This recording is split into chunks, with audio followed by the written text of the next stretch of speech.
আসসালামু আলাইকুম রহমতুল্লাহ বারাকাতু। সম্মানিত ভিউয়ার্স, আজকে আপনারা দেখবেন একটি খামারের যেখানে ষাঁড় গরু লালন পালন করা হচ্ছে। এটা হলো ষাঁড় গরুর একটি শেড। এই খামারের আরও একটা ভিডিও আমরা আপলোড করেছি কিছুদিন আগে। তো আজকে আমরা দেখাবো ষাঁড় গরুর শেড। এই যে এখানে দেখতেছেন আপনারা ষাঁড় গরুগুলো, এগুলো আপনার মাজারো কিসিমের ষাঁড় গরু। এগুলো আপনারা সামনের কোরবানি ঈদের জন্য ওনারা রেডি করতেছে। এগুলো ছোট কিসিমের। আর ওই পাশে আরও রয়েছে মধ্যম কিসিমের, যেগুলো আপনার সামনের কোরবানির জন্য সবগুলো বিক্রি করা হবে। তো এই সেটে মূলত 40টার মতন গরু রয়েছে। প্রত্যেকটা গরুই আপনার ওনারা সামনের কোরবানির জন্য রেডি করতেছে। তো এই খামারের পুরো ভিডিও যদি আপনারা দেখতে চান, এই গরু খাবার টাবার নিয়ে এবং পুরা খামারটা আজকে ঘুরে দেখব আমরা। আপনারা আমাদের ভিডিওর সাথেই থাকবেন, পুরো ভিডিওটা দেখবেন। এই যে এই পাশে দেখতেছেন কত বড় বড় গরু, এইগুলোর খাবার ব্যবস্থাপনা নিয়ে আমি আজকে আলোচনা করব। আপনারা পুরো ভিডিওটা দেখতে থাকুন। তো বন্ধুরা, আপনারা দেখতেছেন এই পাশে যে গরুগুলো রয়েছে এগুলো কিন্তু আসলেই ওই পাশের গরুর চাইতে একটু বড় আকৃতির। তো এই গরুর মধ্যে দেখেন প্রচুর মাংস ধরেছে। তো ওদের খাবার টাবার নিয়ে পরবর্তীতে দেখাবো। এই ভিডিওর শেষের অংশে আমরা দেখব ওদের কি খাবার দেয়। তো এখন গরুর সাইজগুলি আপনারা দেখেন। আসলেই খামার দেখলে অনেক কিছু আইডিয়া হয়। অন্যের জিনিস দেখলে নিজের কাজগুলো একটু গতিশীল হয়। কারণ অন্যের খাবার ব্যবস্থাপনা, তাদের গরুর সাইজ এবং তাদের লালন পালন দেখে আপনি কিছু না কিছু শিখতে পারবেন। যারা ভবিষ্যতে বড় খামার করবেন বা 10-15টা গরু পালার ইচ্ছা আকাঙ্ক্ষা আছে, তো এইভাবে লালন পালন করতে পারেন। ওনারা দেখেন ওনাদের শেডটা কি সুন্দর করে ওনারা করেছে। এই যে একটা গরু দেখতেছেন, ওটা ঘোড়ার মতন কত সুন্দর এবং লম্বা। এবং এই যে এই পাশে দেখতেছেন আরো অনেক বড় বড় গরু। এগুলি কিন্তু প্রচুর বড়, এখন মোবাইলে দেখা যাচ্ছে না। তো আমরা তো বাস্তবে দেখছি আসলে অনেক বড় গরু। তো ওদের কি খাবার দেয়, এত সুন্দর স্কিন এবং হেলদি গরু কি খাবার দিয়ে ওনারা তৈরি করতেছে দেখেন। এই যে এখানে ওনারা প্রায় 7-8 কিসিমের, মানে এই খাবার দিচ্ছে। ওনারা নিজস্বভাবে খাবার খাওয়ায়। আসলে এখানে মাছ ডাইলের বসি, কেলাইয়ের বসি, লবণ, এই যে মেডিসিন আছে কিছু, এবং অনেক ধরনের রেশিও ওনারা মিশ্রিত করে এখানে খাবার দিয়ে থাকে। তো আসলে ওনাদের কাছে জিজ্ঞেস করি কি খাবার আঙ্কেল, আমি কি খাবার দিচ্ছেন একটু বলা যাইব? খাবার কতবার মুসুরি একটারে প্রতিদিন কত কেজি খাবার দেন? এটা একদম করে এক দামে কয় কেজি বনো? না 27 কেজি। 6-7 কেজি। ও আচ্ছা। একটা গরুর পিস আছে কি রকম খরচ হয় দৈনিক? খরচা না মানে দৈনিক কি 300-400 টাকা খরচ হয়? 300 টাকা করে না? তো অনেক বড় গরু, প্রায় খাওয়া 1000 কেজি তো হইব। এটা 1000 কি 1200, আরও বেশি না? 1200-1400 কেজি করে বিশাল বড় গরু।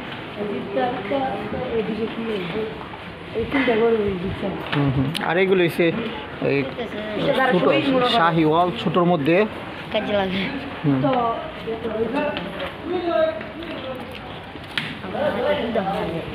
এগুলি সারের খামার আর কি। আশা করতেছি আমরা তো কথা বলতে পারবো না, যারা মালিক বা যারা কর্মচারী আছে তারা কথা বললেন এটা সুন্দর। আমি কি কয়াম, আমি তো এই বিষয়ে কিছু জানি না। জাস্ট আমার কাজ হচ্ছে দেখানো, এর জন্য দেখাইতেছি। এই যে একটা খাবার তৈরি করতেছে, দেখি এটা কি। আঙ্কেল, এটার মধ্যে কি কি খাবার দিলেন? খুব সুন্দর করে লাইটা লুইটা খাওয়াইতেছেন।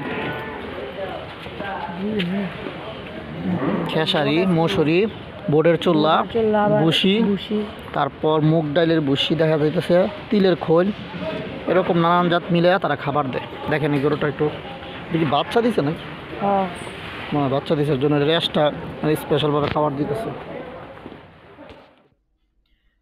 আসলে ভাই কেউ কিছু মনে করবেন না, আমরা যে সময় ভিডিওটা করতেছি ওই সময় ওনাদের কাজের সময় ছিল, যার কারণে ওনাদের সাথে তেমন ভাবে আমরা কথা বলতে পারতেছি না। দেখেন এখানে ওরা দুধ দহন করতেছে এবং ওই পাশে ওনারা খাবার দিয়ে যাচ্ছে, যার কারণে ওদের সাথে আসলে তেমন ভাবে কথা বলা যাচ্ছে না। আর ওনারা আসলে এই খামারে তেমন ভাবে মানে এলাও না আর কি, বুঝছেন না? ওপেনলি এত কথা ওনারা বলতেছে না, যেহেতু ওনারা কর্মচারী। আর এখানের যে মালিক আছে উনি কিন্তু মূলত এখানে থাকে না। ওনার বাসা এখানে, উনি ঢাকায় থাকে, ওনারা আরো বিজনেস আছে এবং ওনাদের ঢাকায় নাকি খামার আছে।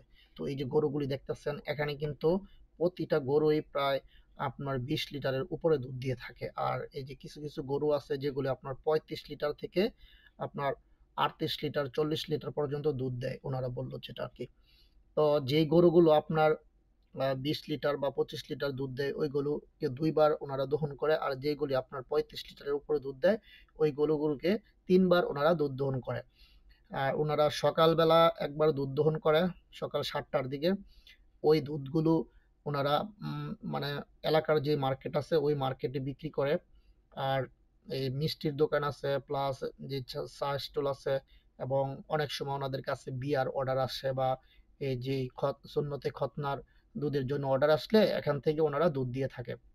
তো আসলে ওনাদের দুধ বিক্রি করতে কোনো সমস্যা হয় না। আর যেহেতু ওনাদের দুধের কোয়ালিটি ভালো, ওনারা ন্যাচারাল খাবার দিয়ে থাকে। তো আসল কথা হলো যে গরুগুলো ওনাদের মনে করেন 35 লিটার দুধ দেয় ওই গরুগুলোকে আবার রাত 10টার সময় ওনারা দুধ দহন করে। আর বিকালবেলা ওনারা আবার 5টার দিকে দুধ দহন করে। ওই দুধগুলো এই স্থানীয় এলাকার মানুষরাই নিয়ে যায়, বা আশেপাশের যে অর্ডার থাকে ওইগুলিকে দিয়ে দেয়। তো ভিউয়ার্স, এই খামারটা আসলেই আমার খুব ইচ্ছা ছিল ভালো একটা প্রতিবেদন তৈরি করব ওনাদের মালিক আসলে। তো উনি আসলেই খুব ব্যস্ত মানুষ, আসে না। দেখেন এখানে এই যে এটা এখন আমরা বিকালবেলা দেখতেছি, এই যে বিকালবেলা 3 ড্রাম দুধ হয়, আর সকালবেলা এরকম 6 ড্রাম বা 7 ড্রাম দুধ হয় আর কি।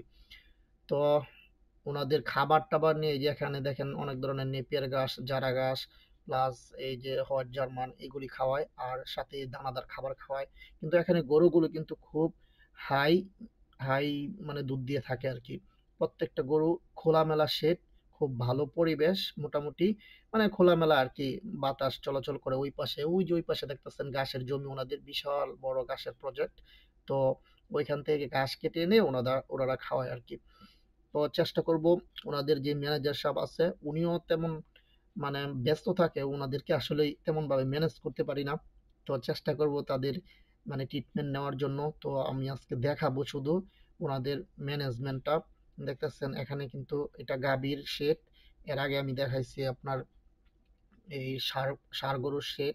তো ওদের খাবারটা মূলত এই যে খেসারি, মুসুরি, যে ডাউল জাতীয় যে খাবারগুলি আছে ওনারা বলল ওইগুলি দিলে নাকি দুধ ফ্যাটেনিংটা বেশি হয়, দুধ এবং ফ্যাটেনিং স্বাস্থ্য ভালো থাকে এবং বেশি হয়। বিশেষ করে তিলের যে খোলটা আছে এটা দিলে নাকি প্রচুর দুধ দেয়। আর সাথে কিছু মেডিসিনও ওনারা দেয়, এই যে মেডিসিনের ডিব্বা ডাব্বা দেখাইছি, ভিটামিন ক্যালসিয়ামও থাকে। আর ষাঁড় গরুর জন্য আলাদা খাবার, গাভীর জন্য আলাদা খাবার, ষাঁড় গরুর জন্য আলাদা খাবার।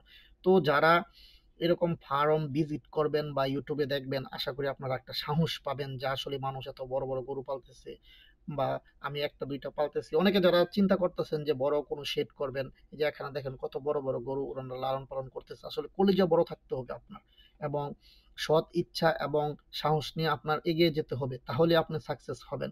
আসলে এটা বরকতময় একটা ব্যবসা, ঠিক আছে? গরু ছাগল লালন পালন করা সত্যি আসলে বরকতময় ব্যবসা। আপনাকে এখান থেকে আল্লাহ তালা ইনশাল্লাহ অনেক কিছু দিবে আপনি যদি পারেন। অনেক মানুষ আমি দেখেছি এই গরু লালন পালন করে অনেক কিছু করেছে। আপনি সৎভাবে কাজ করেন। আমি এই ফার্মটাই দেখেছি, এখানে অল্প 10-12টা গরু ছিল, এখন দেখেন এখানে প্রায় প্রায় 200 থেকে 300 গরুর উপরে আছে এখানে। আসলে এই যে ব্রিডিং যে ফার্মগুলি আছে, যেখানে প্রোডাকশন ফার্ম, এখানে মূলত ফার্মের লাভই হলো বাচ্চা।